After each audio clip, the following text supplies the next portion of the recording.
Our Secretary of State, Steve Simon, was in D.C. today talking about the dangers of AI, artificial intelligence, when it comes to our elections, saying AI makes it easier to spread misinformation.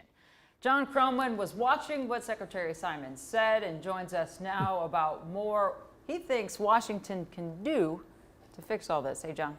Hey, Senator Amy Klobuchar chairs the Senate Rules Committee and has a bipartisan bill that would spell out the rules against using AI technology to trick voters. That's why she wanted to pull in a bunch of experts today, and one of them was our own Secretary of State.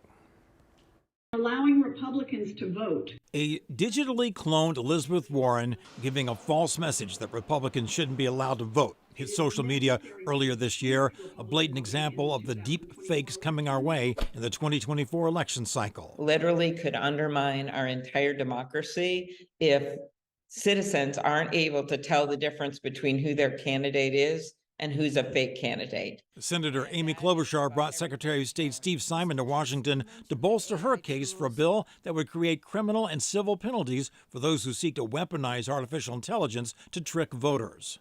The danger is that AI in the context of elections is a great amplifier of existing threats. I'm talking about things like misinformation and disinformation, wrong stuff, false things about elections. I do. Secretary Simon was one of 5 witnesses who testified before the Senate Rules Committee, which Klobuchar chairs. Simon says a major concern is misinformation from domestic or foreign sources that could lead people to the wrong polling places. In the wrong hands, AI could be used to misdirect intentionally and in ways that are far more advanced than ever. The proliferation of voice cloning software that allows anyone to sound like anyone else will also be an issue moving forward because it can make voters question which messages are the real things and which are bots. Which can create voice recordings that sound like, say, President Biden or other elected officials from either party. This means that anyone with a computer can put words in the mouth of a leader. The mere existence of AI can lead to undeserved suspicion of messages that are actually true.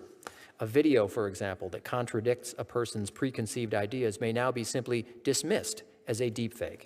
Opponents warn that AI technology is already built into modern photography and video editing programs that are used to make campaign ads. AI is so intricately woven into the fabric of modern content creation that determining whether a particular ad contains AI-generated content is very difficult. I suspect each senator here has used AI content in their ad campaigns, knowingly or not. Opponents like Neil Chilson say it'll only clutter campaign ads to add a disclosure saying that AI was used to make the ad, because something as simple as replacing a background or removing a blemish from a candidate's face could involve the use of AI. But if it's any indication of the widespread appeal of Klobuchar's bill, one of her co-authors is conservative Republican Josh Hawley of Missouri. Jana? Wow, that's interesting. I mean, all of that said, John, when we get into this issue of deep fakes, it takes me back just 4 or 5 years when Facebook played such a role in misinformation. That's pre-AI. That's right. That's right. And one of the opponents say, well, the people who really want to do disinformation, they're not really up on the latest technology, so they'll probably just use old school technology anyway. I don't think that's going to float with Klobuchar. I don't think so either. All right. Appreciate it. Thank you so much, John Croman.